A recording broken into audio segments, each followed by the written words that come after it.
J'avais 15 ans la première fois que ma mère m'a dit que j'étais terre à terre comparée à ma sœur aînée, Charlotte.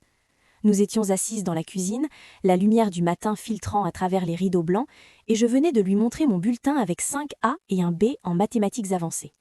Elle l'avait à peine regardé avant de le poser sur le comptoir. « C'est bien, Emma, vraiment. Mais tu sais, Charlotte vient d'être acceptée dans le programme d'honneur de son lycée.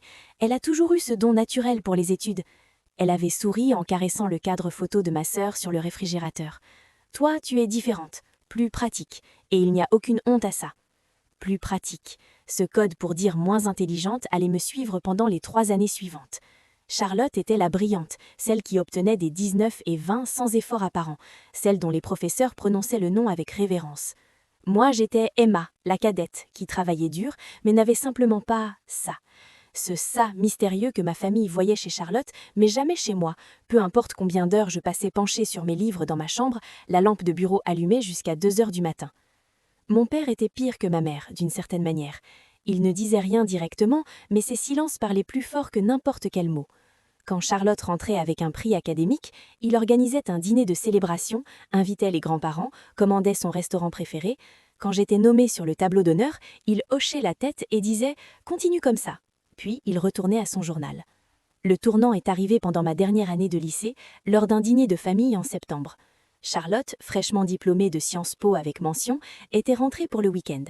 Mes parents avaient invité tante Marguerite et oncle Philippe, et la conversation avait naturellement dérivé vers l'université.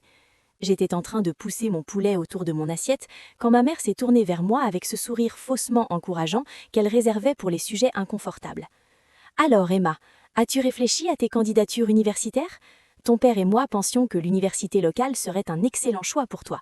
Ils ont un programme de communication très solide et tu pourrais vivre à la maison pour économiser de l'argent. » Elle a pris une gorgée de vin, évitant mon regard. « Pas besoin de viser trop haut et d'être déçu, tu sais. » Oncle Philippe a ri, pas méchamment, mais avec cette condescendance familière. « Très sage, pas tout le monde ne peut être Charlotte. » Il a levé son verre vers ma sœur, qui a eu au moins la décence de paraître mal à l'aise.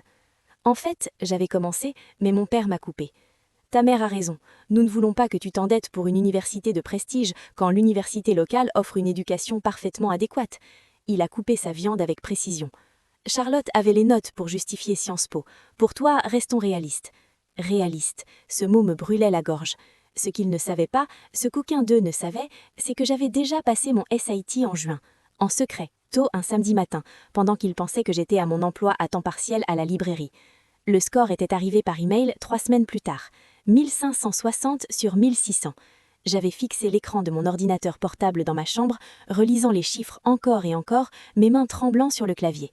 Charlotte avait obtenu 1280. Elle s'en était vantée pendant des mois. Je n'avais rien dit, j'avais simplement sauvegardé le PDF dans un dossier caché intitulé « Recherche biologie » et continué à jouer le rôle de la sœur moins brillante qui ferait peut-être, avec beaucoup de chance, l'université locale. Mais ce dîner a changé quelque chose en moi. Cette nuit-là, allongée dans mon lit, fixant les étoiles phosphorescentes au plafond que j'avais collées en primaire, j'ai pris une décision. J'allais postuler. Pas seulement à l'université locale, j'allais postuler partout où je voulais vraiment aller. Oxford, Cambridge, la Sorbonne, Sciences Po, le territoire sacré de Charlotte, et je le ferais complètement seule. Les 3 mois suivants ont été les plus intenses de ma vie. Je me réveillais à 5 heures du matin pour travailler sur mes essais de candidature avant que le reste de la maison ne s'éveille. J'utilisais l'ordinateur de la bibliothèque pendant mes pauses lenades pour soumettre mes dossiers, vérifiant frénétiquement que j'avais bien déconnecté de tous mes comptes avant de partir. Ma conseillère d'orientation, Madame Rousseau, était la seule personne qui connaissait la vérité.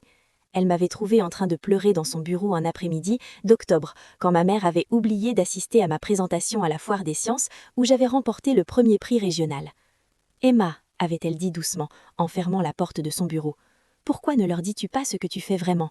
Tes notes, tes scores de test, tes réalisations, tout est exceptionnel. » « Parce qu'ils ne me croiraient pas, » j'avais murmuré en essuyant mes yeux. « Ou pire, ils me décourageraient, me diraient que je me prépare à l'échec, et je ne peux pas entendre ça en ce moment. » Elle avait hoché la tête, comprenant, d'une manière qu'une enseignante qui avait vu centaines d'étudiants pouvait comprendre. « D'accord, alors faisons-le ensemble, discrètement. » Mais Emma, elle m'avait regardé droit dans les yeux. « Quand ces lettres d'acceptation commenceront à arriver, et elles arriveront, promets-moi que tu ne te contenteras pas de moins que c'est que tu mérites, simplement pour rendre ta famille confortable. » J'avais promis, sans vraiment comprendre à quel point ce serait difficile de tenir cette promesse. Novembre arriva, puis décembre. Les autres élèves de terminale parlaient constamment d'université, se vantant de leur candidature, échangeant d'angoisse sur les entretiens et les délais. Je restais silencieuse, souriant poliment quand on me posait des questions, donnant des réponses vagues. À la maison, ma mère avait commencé à laisser des brochures de l'université locale sur mon bureau. Mon père avait mentionné que son ami Jean pouvait me passer un coup de fil à l'office des admissions pour faciliter les choses. « Pas besoin de processus compliqué de candidature pour toi », avait-il dit lors d'un dîner début décembre, comme s'il me rendait service. « Jean m'assure qu'avec tes notes, tu es pratiquement accepté. Simple, pas de stress. » Charlotte, en visite pour les fêtes, avait ajouté son grain de sel. « Papa a raison, Emma. J'ai vu si nombre d'amis se briser en visant trop haut et en étant rejetés des grandes universités. L'université locale est un choix intelligent et sensé. » Elle a souri, et je savais qu'elle pensait être niaise, mais ça faisait quand même mal. « Tu n'as pas besoin d'un nom prestigieux sur ton diplôme pour être successful. » La première lettre est arrivée un mardi de janvier. Je l'ai vue dans la pile de courrier en rentrant du lycée. L'enveloppe épaisse et crème avec le logo d'Oxford stampé dans le coin. Mon cœur a bondi dans la gorge. J'ai attrapé tout le courrier et je suis montée en courant dans ma chambre avant que quelqu'un ne puisse poser de questions. Mes mains tremblaient tellement que je pouvais à peine ouvrir l'enveloppe. « Chère mademoiselle Mercier, nous sommes ravis de vous informer... » Je n'ai pas pu lire le reste tout de suite. J'ai dû m'asseoir sur mon lit, la lettre pressée contre ma poitrine, essayant de respirer à travers les larmes qui coulaient sur mon visage. Accepté. Oxford m'avait accepté, avec une bourse d'études complète de 180 000 € sur 3 ans. Mais ce qui m'a vraiment fait pleurer, ce n'était pas seulement l'acceptation, c'était la dernière ligne de la lettre, écrite à la main par la doyenne des admissions. Votre essai sur les inégalités éducatives était l'un des plus puissants que nous ayons lus en 20 ans. Nous avons hâte de vous accueillir dans notre communauté. J'ai caché la lettre sous mon matelas. Puis je suis descendue pour le dîner comme si de rien n'était, souriant et hochant la tête pendant que ma mère discutait de la nouvelle promotion de Charlotte au travail. Les autres lettres sont arrivées comme des dominos qui tombent. Cambridge, en février, offrant 165 000 € en bourse, la Sorbonne avec une bourse prestigieuse Erasmus Mundus de 120 000 €, Sciences Po, le bastion de Charlotte, avec une lettre d'acceptation personnelle du doyen me félicitant pour mon « dossier extraordinaire » qui éclipse même nos meilleurs candidats cette année. Chaque enveloppe, je la cachais. Chaque notification par email, je la sauvegardais dans mon dossier secret. Chaque coup de téléphone d'un bureau d'admission, je prenais dans ma chambre, porte verrouillée, parlant à voix basse. Madame Rousseau était la seule à partager ma joie. « Emma, c'est incroyable !» elle avait dit quand je lui avais montré ma 5e lettre d'acceptation. « Tu dois le dire à ta famille maintenant. » « Pas encore, » j'avais murmuré. « Pas encore. » Parce que quelque chose me disait d'attendre, une intuition que je ne pouvais pas expliquer, que le bon moment viendrait. Et il est venu, de la manière la plus cruelle possible. C'était début mars, lors d'un dîner de famille organisé pour célébrer les 6 mois de Charlotte dans son nouveau poste à la banque. Toute la famille était là. Parents, grands-parents, tante Marguerite, oncle Philippe, même ma cousine Sophie qui était en première année à l'université locale. La table était magnifiquement dressée, le rôti parfaitement cuit, le vin coulant librement. J'étais assise à ma place habituelle au bout de la table, poussant des haricots verts dans mon assiette, quand mon père s'est levé pour porter un toast. « À Charlotte », il avait dit, son verre levé haut, notre étoile brillante qui continue de nous rendre fiers chaque jour. Tout le monde a applaudi. J'ai applaudi aussi, par habitude. Puis ma mère s'est levée, son visage un peu rouge du vin. « Et nous avons une autre annonce », elle avait dit, regardant entre moi et Charlotte. « Votre père et moi avons beaucoup réfléchi à l'avenir d'Emma. » Mon estomac s'est serré. « Nous avons décidé, » elle a continué, sa voix prenant ce ton de fausse luminosité qu'elle utilisait pour les mauvaises nouvelles, que, au lieu d'Emma d'aller à l'université tout de suite, ce serait mieux pour elle de prendre une année de pause. Travailler, économiser de l'argent, vraiment réfléchir à ce qu'elle veut. Elle a souri comme si elle venait d'annoncer des vacances surprises. Et franchement, avec les prêts étudiants de Charlotte et les dépenses, nous ne pouvons pas vraiment nous permettre d'envoyer 2 filles à l'université. Emma comprend, n'est-ce pas chérie ? Le silence autour de la table était assourdissant. Je sentais tous les yeux sur moi, attendant que j'acquiesce docilement, que je souris et dise que oui, bien sûr, je comprends. En plus, a ajouté mon père, coupant une autre bouchée de viande, l'université n'est pas pour tout le monde. Emma, tu es une fille pratique. Peut-être qu'une formation professionnelle, quelque chose de concret, serait plus adapté à tes talents. Mes talents. Comme si j'en avais si peu qu'une université serait du gaspillage pour moi. Charlotte a eu l'air à malaise. « Maman, papa, je ne pense pas que ce soit juste. » « C'est décidé. » Ma mère a coupé, sa voix devenant ferme. « Emma, tu peux toujours aller à l'université locale dans quelques années, si tu décides vraiment que c'est ce que tu veux. Mais pour l'instant, cette famille ne doit que tu sois réaliste sur tes capacités. » Réaliste sur mes capacités. Quelque chose s'est brisé en moi. Ou peut-être que quelque chose s'est enfin solidifié. J'ai posé ma fourchette et mon couteau avec soin, mes mains étonnamment stables pour ce qui bouillonnait en moi. « Excusez-moi un instant, » j'ai dit calmement. « Je dois aller chercher quelque chose dans ma chambre. » Ma mère a commencé à protester, mais je montais les escaliers déjà. Dans ma chambre, j'ai sorti la boîte à chaussures sous mon matelas où j'avais gardé toutes les lettres, tous les emails imprimés, tous les documents de bourse. Mes mains ne tremblaient pas quand je les ai ramassés. Je me sentais étrangement calme, comme si je regardais quelqu'un d'autre descendre ces escaliers, porter cette boîte dans la salle à manger, où ma famille m'attendait avec curiosité et légère irritation. J'ai posé la boîte sur la table, juste à côté du rôti à moitié mangé. Puisque nous parlons de mes capacités et de mon avenir, j'ai pensé que vous aimeriez tous voir ça. J'ai commencé à sortir les lettres une par une, les étalant sur la nappe blanche comme des cartes à jouer. Oxford, accepté avec une bourse complète de 180 000 €. La lettre suivante. Cambridge, accepté avec 165 000 € en bourse. La Sorbonne, avec une bourse prestigieuse Erasmus Mundus de 120 000 €. Sciences Po, le bastion de Charlotte, avec une lettre d'acceptation personnelle du doyen me félicitant pour mon « dossier extraordinaire » qui éclipse même nos meilleurs candidats cette année. J'ai continué, ma voix ne vacillant pas. Sciences Po, Imperial College London, London School of Economics, University College Dublin. Ma mère était devenue blanche. Mon père avait laissé tomber sa fourchette, le bruit résonnant dans le silence stupéfait. Et celle-ci, j'ai dit, sortant la dernière enveloppe, celle qui était arrivée juste ce matin-là, est celle du comité Rhodes. J'ai été sélectionnée pour être finaliste pour une bourse Rhodes pour étudier à Oxford. L'entretien final est la semaine prochaine.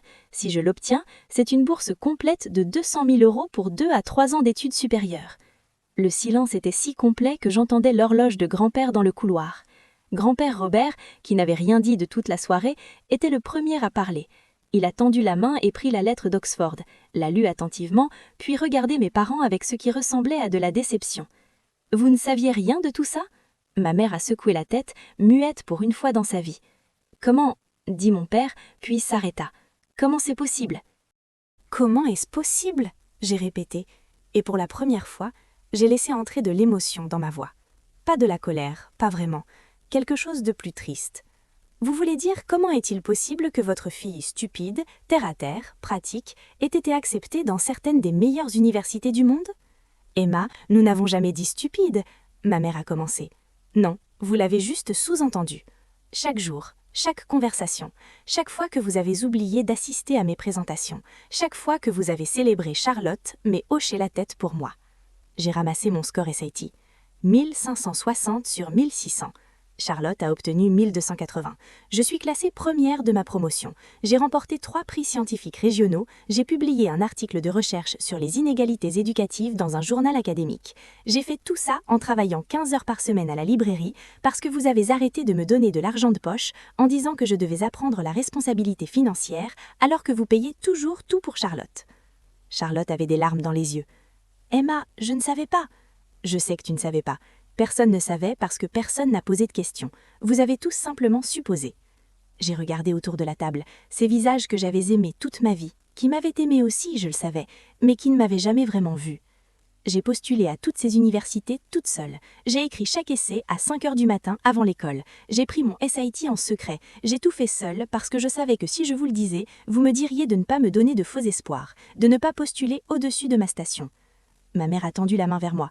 « Chérie, nous voulions juste te protéger de la déception. » « Non, » j'ai dit fermement. « Vous vouliez me garder petite, me garder gérable, me garder dans une boîte où je ne vous mettrais jamais mal à l'aise en étant plus que ce que vous pensiez que je pouvais être. » J'ai commencé à ramasser les lettres, les remettant soigneusement dans la boîte. « Je pars pour Oxford en septembre. Si j'obtiens la bourse Rhodes, je ferai un master puis un doctorat. Je l'ai déjà fait. J'ai rempli tous les papiers, signé tous les formulaires. Madame Rousseau m'a aidée. Mais... » Mon père a finalement trouvé sa voie. « Mais le logement, les dépenses, comment vas-tu ?»« Les bourses couvrent tout. Frais de scolarité, logement, allocation de subsistance. Je n'ai besoin d'aucune aide financière de vous. » J'ai rencontré son regard. « Ce qui est bien, puisque vous venez de dire que vous ne pouviez pas vous le permettre de toute façon. » Tante Marguerite a ri, un son bref et choqué. « Mon Dieu !» Grand-père Robert s'est levé de sa chaise et était venu vers moi. Sans un mot, il m'a serré dans ses bras. « Je suis incroyablement fier de toi », il a murmuré dans mes cheveux, et honteux de ne pas avoir vu plus tôt. J'ai fondu dans son épreinte. Les premières vraies larmes de la soirée brûlaient mes yeux. Les semaines suivantes étaient un flou étrange. Mes parents sont passés par des phases. Le déni, où ils ont effectivement dit que les universités avaient dû faire une erreur. La colère, où ils m'ont accusé de les humilier intentionnellement. Le marchandage, où ils soudainement voulaient être impliqués dans chaque décision. Et enfin, d'une manière étrange et déconcertante, la fierté. Mais c'était une fierté qui me mettait mal à l'aise, parce qu'elle ressemblait moins à de la fierté pour moi qu'à de la fierté de me posséder. « Notre fille va à Oxford !» ma mère a commencé à dire à tout le monde, ses amis, nos voisins, des parfaits inconnus dans les files d'attente de l'épicerie, comme si elle avait toujours cru en moi, toujours su. Mon père a commencé à raconter des histoires de comment j'étais toujours brillante mais humble, comment ils avaient toujours su qu'elle ferait quelque chose de spécial. Il a convenablement oublié qu'il m'avait suggéré une formation professionnelle 3 semaines auparavant. Charlotte, à son crédit, était différente. Elle est venue dans ma chambre une nuit, fin mars, a frappé doucement et attendu que je dise d'entrer.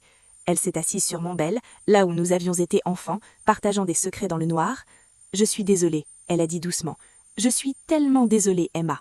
J'aurais dû voir, j'aurais dû dire quelque chose. » « Tu n'es pas responsable de la manière dont il me voyait, » j'ai dit, mais ma voix était plus douce qu'elle ne l'avait été pour quelqu'un d'autre dans la famille. « Non, mais je suis responsable de la manière dont je te voyais. » Elle essuyait ses yeux. « Je t'ai sous-estimé. J'ai acheté leur récit, que tu étais la brillante et tu étais autre chose. Et ce n'était pas juste. Tu as toujours été incroyable. J'étais juste trop occupée à me concentrer sur moi-même pour le remarquer. » Nous avons pleuré ensemble cette nuit-là, pour les sœurs que nous aurions pu être si notre famille n'avait pas décidé qu'une seule d'entre nous pouvait être intelligente.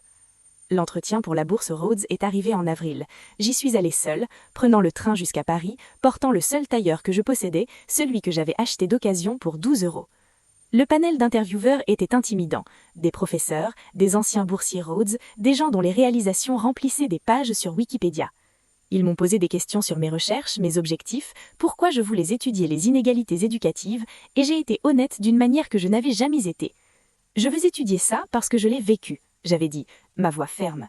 Je veux comprendre pourquoi les familles, même les familles aimantes, limitent certains enfants, pourquoi nous avons des angles creux sur le potentiel, et je veux trouver des moyens de changer ça pour que d'autres filles comme moi n'aient pas à se cacher pour atteindre leurs rêves. La douanière du panel, une femme nommée professeur Dubois, avait souri. Mademoiselle Mercier, en 20 ans au comité Rhodes, je n'ai rarement rencontré quelqu'un avec votre clarté de but. La lettre est arrivée 3 semaines plus tard. Chère Emma, félicitations, vous avez été sélectionnée comme boursière Rhodes pour la promotion 2024. J'ai pleuré, pas les larmes silencieuses et honteuses que j'avais versées seule dans ma chambre pendant des années, mais de grands sanglots de joie qui m'ont secouée tout entière. Madame Rousseau a pleuré avec moi dans son bureau. Grand-père Robert a ouvert une bouteille de champagne de 1995 qu'il gardait pour quelque chose de spécial. Mes parents ont organisé une fête, bien sûr, une grande, invitant la famille élargie, les voisins, les collègues de mon père. Ils ont pendu une bannière disant « Félicitations Emma, boursière Rhodes 2024 » dans le jardin. Ma mère portait une nouvelle robe. Mon père a fait un discours sur comment ils avaient toujours cru au pouvoir de l'éducation et toujours su qu'Emma était destinée à la grandeur. Je me tenais là, souriante poliment, serrant les mains et acceptant les félicitations, tout en me sentant étrangement détachée de tout ça. C'était ma réalisation, ma victoire, mais d'une certaine manière, ils l'avaient transformée en leur histoire, leur fille brillante, leur boursière Rhodes, leur fierté et joie. Oncle Philippe, qui m'avait dit que tout le monde ne peut pas être Charlotte, m'a serré dans ses bras et a dit « Nous avons toujours su que tu étais spéciale ». J'ai souri et dit merci, parce que c'était plus facile que la vérité. La véritable célébration est venue plus tard, juste moi, Charlotte et grand-père Robert, dans son petit appartement. Nous avons mangé de la pizza d'une boîte et bu du champagne bon marché, et pour la première fois de ma vie, j'ai senti que je pouvais juste être moi. « Qu'est-ce que tu vas faire maintenant ?» Grand-père avait demandé, ses yeux pétillants de cette intelligence vive qui l'avait toujours rendu différent du reste de la famille. « Je vais aller à Oxford », j'ai dit simplement. « Je vais étudier, faire des recherches, peut-être changer quelques esprits sur qui mérite l'éducation. » J'ai souri, et je vais le faire pour moi, pas pour prouver quoi que ce soit à qui que ce soit d'autre. « C'est ma fille », il a dit, même s'il était techniquement mon grand-père. « Va leur montrer de quoi les filles Mercier sont capables. » Septembre est arrivé plus vite que je ne le pensais possible. Le jour où je suis partie pour Oxford, ma mère a pleuré, agrippant mes mains comme si elle pouvait me garder là. « Je suis désolée », elle a murmuré, et pour la première fois, ça semblait réel. « Je suis tellement désolée de ne pas t'avoir vue. »« Je sais », j'ai dit, parce que c'était vrai. Je crois qu'elle était désolée, mais je crois aussi qu'elle ne comprenait pas vraiment ce qu'elle avait fait, comment ces mots avaient sculpté mon estime de moi pendant des années. Mon père m'a aidée avec mes valises, silencieux de la manière qu'il l'avait toujours été. À l'aéroport, il s'est finalement tourné vers moi.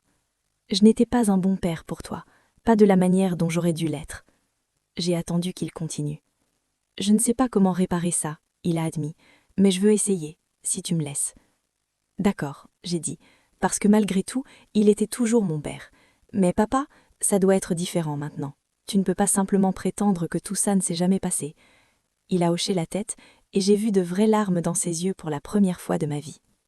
Charlotte m'a emmenée jusqu'à la porte d'embarquement. « Tu vas être incroyable, » elle a dit, me serrant fort. « Et Emma, merci. » « Pourquoi ? » ?»« Pour me montrer qu'on peut réécrire les histoires que notre famille nous raconte. » Elle a souri à travers ses larmes. « Je commence une thérapie la semaine prochaine, pour comprendre pourquoi j'avais besoin de leur validation autant que moi. Je pense que tu m'as libérée aussi. » Oxford était tout ce que j'avais rêvé et rien de ce que j'avais imaginé en même temps. Les bâtiments de pierre, les pelouses immacules, le poids de l'histoire dans chaque couloir. Mais c'était aussi les gens, mes camarades boursiers Rhodes du monde entier, chacun avec leur propre histoire de triomphe sur le doute. Ma colocataire s'appelait Aïcha, du Kenya, qui avait grandi dans un bidonville et était maintenant là pour étudier médecine. Nous sommes restés debout toute notre première nuit, partageant nos histoires, pleurant et riant en parts égales. « Ta famille dit que tu as de la chance, comme si tout ça était un accident, comme si tu n'avais pas saigné pour ça. » « Exactement, » j'ai murmuré. « Ce n'est pas de la chance, Emma. » Elle m'a pris la main. « C'est de la persévérance, c'est du courage. C'est toi refusant d'être petite quand il voulait que tu le sois. » Ma première année à Oxford a passé dans un tourbillon de cours, recherche et croissance. J'ai prospéré d'une manière que je n'aurais pas pu dans l'ombre de ma famille. J'ai publié 2 articles académiques, j'ai présenté à une conférence, j'ai commencé une étude longitudinale sur les inégalités éducatives dans les structures familiales. Et j'ai commencé à guérir.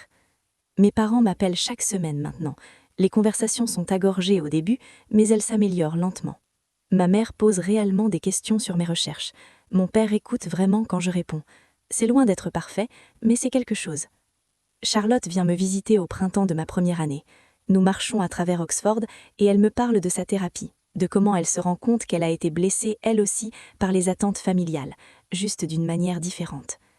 Ils m'ont mis sur un piédestal si haut que j'avais peur de respirer. Toi, ils t'ont gardé dans une boîte. Les 2 étaient des prisons.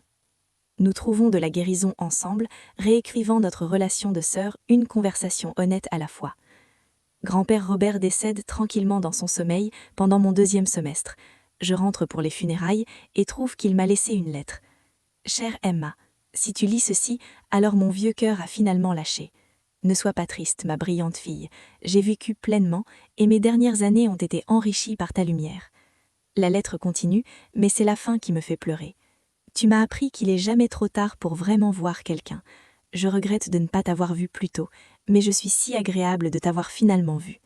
Continue à briller, ma petite. Le monde a besoin de femmes qui refusent d'être diminuées. Maintenant, alors que je termine ma 2e année à Oxford, commençant ma recherche de doctorat, je peux regarder en arrière à cette garcille de 18 ans au dîner familial avec tendresse et fierté. Elle était si courageuse, même quand elle ne se sentait pas courageuse. Elle continuait même quand personne ne croyait en elle. Ma thèse est sur l'impact psychologique des attentes familiales sur l'accomplissement académique, avec un accent particulier sur les filles et les jeunes femmes. C'est personnel et académique, et mon directeur de thèse dit que ça pourrait changer la manière dont on pense l'éducation familiale. Mes parents viennent à Oxford pour ma remise de diplôme de master. Ils rencontrent mes professeurs, voient mes recherches affichées, entendent mes collègues parler de mon travail. Je vois quelque chose changer dans leurs yeux. Pas de prod de posséder mes accomplissements, mais quelque chose comme de l'émerveillement, comme s'ils rencontraient leur fille pour la première fois. « Tu as fait tout ça ?» ma mère murmure, regardant mon poster de recherche sur les inégalités éducatives. « Toute seule ?» ?»« Oui, » j'ai dit. Pas méchamment, juste factuellement. « Nous t'avons tellement manqué, » dit mon père. Et je sais qu'il ne parle pas juste de moi physiquement à Oxford. Il parle de toutes les années où j'étais juste là, mais il ne me voyait pas. Le lendemain, nous nous promenons dans les jardins d'Oxford, et j'ai une conversation que j'ai répétée dans ma tête 1000 fois. Je vous ai pardonné, je commence, mais je ne peux pas oublier, et je ne peux pas prétendre que ça n'a pas changé notre relation. Ils hochent tous les deux la tête, attendant. Je veux qu'on soit dans la vie de l'autre, mais ça doit être une nouvelle relation, construite sur qui je suis vraiment, pas sur qui vous pensiez que j'étais. Je prends une profonde respiration. Et je ne peux plus être autour de gens qui me diminuent. Si vous ne pouvez pas célébrer qui je suis sans qualifier ça de chance ou diminuer mes réalisations, alors je dois prendre mes distances, pour ma propre santé. Ma mère saisit ma main. Nous ferons mieux, je promets, Emma, nous ferons mieux. Et lentement, douloureusement, avec beaucoup de faux pas en cours de route, ils essaient. Ma mère commence à lire mes articles de recherche, même s'ils sont remplis de jargon académique. Mon père arrête de raconter l'histoire du dîner de famille comme une anecdote amusante et commence à en parler comme un moment de réveil pour lui.